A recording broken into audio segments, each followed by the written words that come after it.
Bien-aimés en Christ, je vous salue dans le nom puissant de notre Sauveur Jésus-Christ de Nazareth.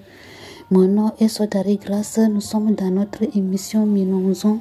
Que Dieu vous bénisse abondamment. Que la main de l'Éternel soit avec vous. Amen. Et mardi surpassé, on avait vu 3 choses qu'on doit pratiquer dans notre vie pour que tout ce qu'on est en train de demander, que ça réalise. Amen.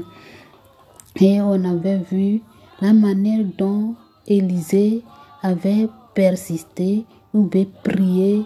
Il avait la foi, il avait la crainte de l'Éternel. Il voulait quelque chose à travers loin de Dieu, Élie. Alléluia. Et il a fait quoi? Il avait le courage, et il avait encore la patience, il avait encore quoi? Il avait aussi, il s'est sacrifié de ce qu'il cherchait parce qu'il voulait la bénédiction, il voulait que Élisée, la grâce d'Élie, c'est la grâce d'Élie qu'Élisée voulait. Et il a suivi, il a accompagné Élie jusqu'à le lieu où l'Éternel avait fait monter ou bien enlever Élie. Alléluia. Et on avait dit qu'il avait, comment on appelle, on doit pratiquer, lui ressembler, de faire quoi? Le courage, la patience, et on doit se sacrifier de ce qu'on est en train de faire. Alléluia. Aujourd'hui, on va parler de la patience. Alléluia. Frères et sœurs en Christ, sans la patience, tu ne peux rien faire. Tu ne peux pas aller en avant. Tu ne peux pas trouver ce que tu cherches. Alléluia. Par exemple, si tu es en train de prier pour que Dieu te donne quelque chose ou bien tu as besoin de quelque chose, tu demandes l'Éternel. Si tu n'as pas la patience, la chose ne peut pas venir. Parce que les pensées de Dieu ne sont pas nos pensées. Alléluia. Dieu lui fait ces choses par sa volonté. S'il veut, il te donne. S'il ne veut pas, il ne te donne pas. Tu ne peux pas lui demander rien. Donc, tout le monde, toi qui es en train de m'écouter, tu dois patienter pour que le moment de Dieu, ça soit accompli dans ta vie. Donc, tu dois avoir la patience de toutes choses que tu as de prendre dans ta vie. La patience. Sans la patience, tu ne peux rien faire, frères et sœurs en Christ. Sans la patience, tu ne peux pas aller jusqu'au bout. Sans la patience, tu ne peux rien faire. Tu ne peux pas recevoir ce que tu cherches, même si c'est tu es en train de vendre les choses, ou bien le commerce, ou bien tu es en train de faire toutes choses. Sans la patience, tu ne peux pas y arriver. Alléluia. Frères et sœurs en Christ, et je vais vous donner l'exemple aussi de Job, au moment qu'il était dans les moments difficiles. Alléluia. Sans la patience, l'Éternel ne peut pas lui transformer jusqu'à devenir ce qu'il était. Alléluia. Parce qu'à travers des difficultés ou bien les souffrances et les douleurs, il peut prononcer, il peut se tuer lui-même. Mais malgré la patience, il s'est arrivé jusqu'au bout. Et on va parler aujourd'hui de notre grand-père David aussi, qui a souffert dans la Bible, tout le monde le sait. Alléluia, qu'il était berger et qu'il perdrait les brebis de son papa et l'Éternel lui avait oindre. Mais malgré tout cela, le moment que l'Éternel lui avait oindre, il n'a pas devenu directement roi. Vous voyez, il était persécuté par Saül. Vous voyez, maintenant, à cause de la patience, il a resté malgré les difficultés, les problèmes. Tout ce que l'Éternel avait dit dans sa vie, il s'est accompli. Toi aussi, c'est comme ça que tu dois faire. À cause de la patience, tout ce que Dieu a dit, les projets, les bons projets que l'Éternel a fait dans ta vie, il va s'accomplir. Mais si tu n'as pas patienté, frères et sœurs, tu vas nier l'Éternel, tu vas nier Seigneur Jésus-Christ à cause des douleurs et les problèmes et tout ce qui se passe dans ta vie. Mais avec la patience, l'accomplissement de l'Éternel, ça va s'accomplir dans ta vie. Alléluia. On va lire les Écritures de 1 Samuel 24, verset 1. Alléluia. Que Dieu vous bénisse abondamment. Que la main de l'Éternel soit avec vous. Et la parole de l'Éternel. 1 Samuel 24, Versets 1 à 4. Amen. La parole de l'Éternel. De là, David monta vers les lieux forts d'Engedi, où il demeura. Lorsque Saül fut revenu de la poursuite des Philistins, on vint lui dire, voici, David est dans le désert d'Agaïti. Saül prit 3000 hommes d'élite sur tout Israël et il alla chercher David. Une personne, mais ils ont pris 3000 personnes à cause de la persécution. Alléluia. Saül prit 3000 hommes d'élite sur tout Israël et il alla chercher David et ses gens jusque sur les rochers des boucs sauvages. Il arriva à des parses de brebis qui étaient près du chemin et là se trouvait une caverne où il entra pour se couvrir les pieds. David et ses gens étaient au fond de la caverne. Vous voyez, si on allait dans 5, les gens de David lui disaient, voici le jour où l'Éternel te dire, je livre ton ennemi entre tes mains. Traite-le comme bon te semblera. David se leva et coupa doucement le pan du manteau de Saül. Vous voyez, David avait la patience. Si ce n'est pas à cause de la patience, peut-être au moment qu'il voulait faire quoi? Tuer Saül, peut-être les gens de Saül vont tuer David. Et pour lui, ce que l'Éternel a proposé pour le plan de l'Éternel va arrêter là-bas. Vous voyez, mais à cause de la patience, il a fait doucement couper comment le manteau de Saül. Alléluia. Il n'a pas fait aucun bruit. Il s'est patienté doucement pour que la main de Dieu, pour que le Tout-Puissant lui-même il va accomplir ce qu'il veut. Il attendait la volonté de Dieu. David attendait la volonté de Dieu. Il s'est patienté. Alléluia. Si c'était toi, tu vas dire, hey, aujourd'hui, là, je vais le tuer. Au moment que toi, tu penses que tu vas le tuer, là, peut-être c'est toi qu'on va tuer. On allait tuer David, que l'on ne sait pas. Mais à cause de la patience, frères et sœurs, David sait survivre. Jusqu'au jour, l'accomplissement de l'Éternel s'est accompli dans la vie de David. Donc, frères et sœurs, en Christ, toi qui es en train de m'écouter, il faut se patienter de toutes choses. Il faut te patienter de toutes choses que tu dois faire. Tout ce que les gens peuvent dire, n'importe quoi, que tu ne peux y arriver, il faut avoir patience. Mais si tu es en train de prier, la chose ne vient pas là. Continue de prier. Continue de prier, il ne faut pas t'arrêter. Il faut continuer ta prière, continue de prier, n'arrête pas les prières. Il faut avoir la crainte de l'Éternel. Il faut obéir la voix de Dieu et accepter la volonté de Dieu. Vous voyez, la patience marche avec la volonté de Dieu. Si tu es patienté, la volonté de Dieu, ça va s'accomplir dans ta vie.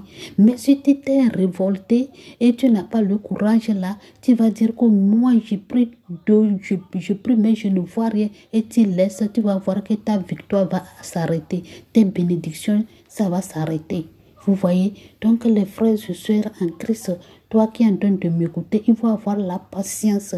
La patience est le but de réaliser tout ce que l'Éternel t'a promis ou bien réaliser à l'accomplissement de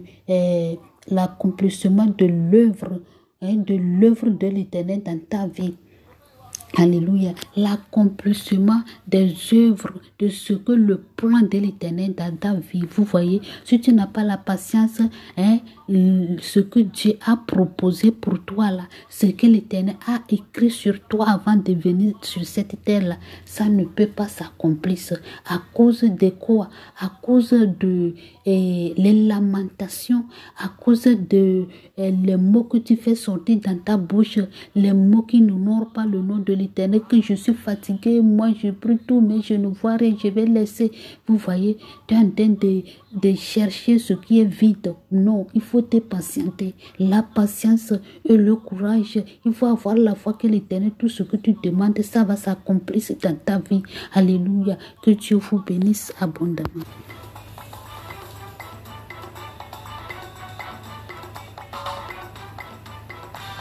Bien-aimés en Christ, nous sommes dans la deuxième partie. Que Dieu vous bénisse abondamment. Aujourd'hui, on va lire Exode 25, Alléluia, versets 31 à 33.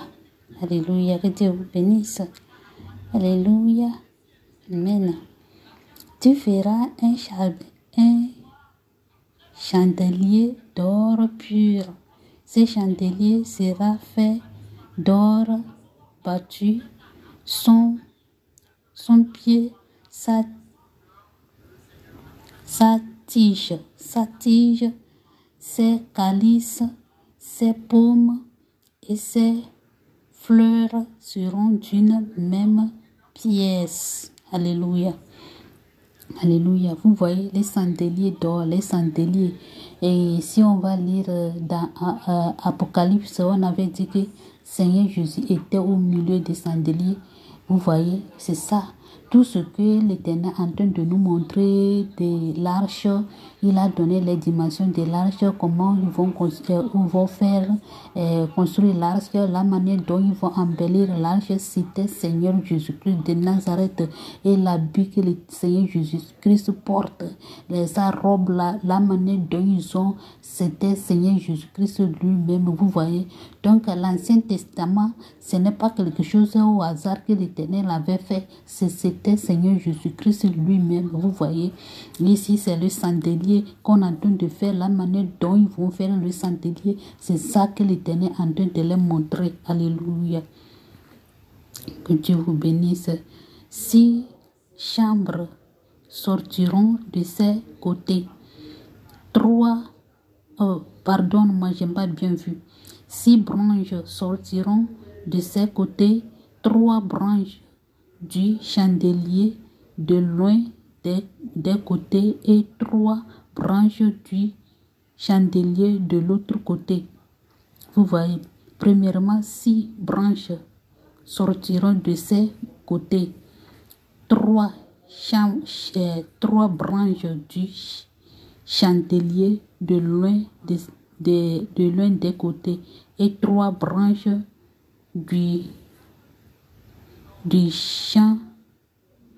du chandelier de l'autre côté. Il aura sur une branche 3 calices en forme d'amande avec paumes et fleurs, et sur une autre branche 3 calices en forme d'amande avec paumes et fleurs, et sur une autre branche 3 calices en forme d'amande avec paumes et fleurs. Vous voyez, il en sera de même pour les 6 branches sortant du chandelier. Alléluia. Ici, si on a vu dans Apocalypse, on avait vu que c'était 7 chandeliers. Le Seigneur Jésus était au milieu, vous voyez, non? Donc, ce que l'Éternel a montré ici, ce n'est pas au hasard. Ce n'est pas au hasard, ce n'est pas que quelque chose, c'est Seigneur Jésus-Christ est venu, c'était depuis.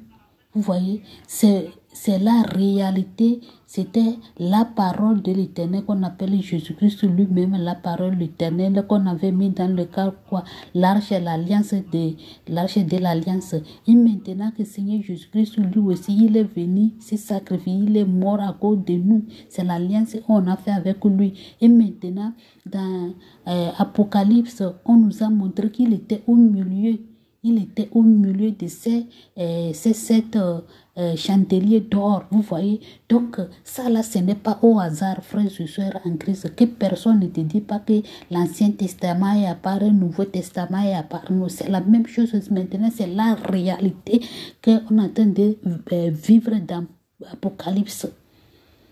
Dans Apocalypse. Si on allait dans Apocalypse 1, là, vous allez voir tout ce qu'on est en train de lire ici, c'est la même chose là-bas. Alléluia. C'est la même chose. Que Dieu vous bénisse abondamment. C'est la même chose. À la tige du chandelier, il aura 4 calices en forme d'amande, avec leurs paumes et leurs fleurs.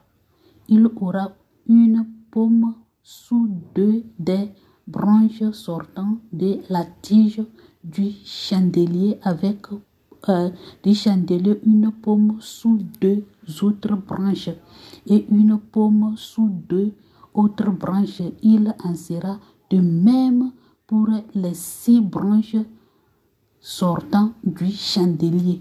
Vous voyez, frères et sœurs en Christ, ça là, ce n'est pas quelque chose à discuter que je n'ai jamais vu, ceci. L'Éternel nous a montré comment on va fabriquer la table, là où ils vont déposer, comment appelle-t-on, l'arche de l'alliance, tout ça là, comment ils vont entretenir tout. Vous voyez la manière dont l'Éternel a montré ici, c'est comme ça, si on lit dans Ésaïe, c'est comme ça l'Éternel était ouvert, il avait ouvert les yeux d'Ésaïe, il a vu tout ça là. Vous voyez, il était au milieu des chérubins. Alléluia. Donc, frères et sœurs en Christ, que personne ne te trompe pas que l'Ancien Testament, il n'y a pas, c'est la même chose, c'est la réalité qu'on est en train de voir dans le Nouveau Testament. Alléluia. Et je vais vous rappeler quelque chose. Je vais vous rappeler ici, je me suis retourné vers Apocalypse 1. Apocalypse 1, verset 9.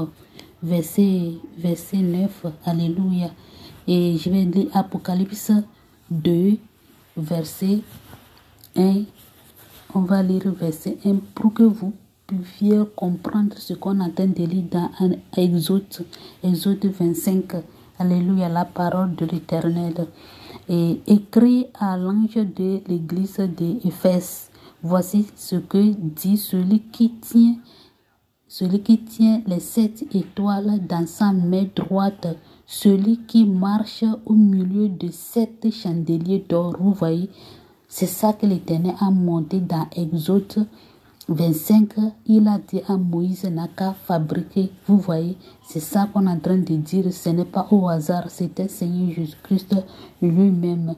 Je connais tes œuvres. Ce qui est important, il tenait celui qui tenait 7 étoiles dans sa main droite, celui qui marche au milieu de 7 chandeliers d'or. C'est ça qu'on vient de lire dans Exode 25, versets 30 à 33. Alléluia, vous voyez. Donc, les 7 chandeliers d'or que l'Éternel est en train de montrer Moïse de fabriquer pour qu'on puisse déposer dans la chambre là où il avait comment appelle-t-on, l'arche de l'alliance de l'Éternel, vous voyez, et l'arche de l'alliance de l'Éternel était au milieu de ces 7 chandeliers d'or. Donc, Seigneur Jésus était l'alliance, l'arche de l'alliance. Vous voyez, que Dieu vous bénisse abondamment, que la main de l'Éternel soit avec vous. Si Dieu le veut, demain on va continuer.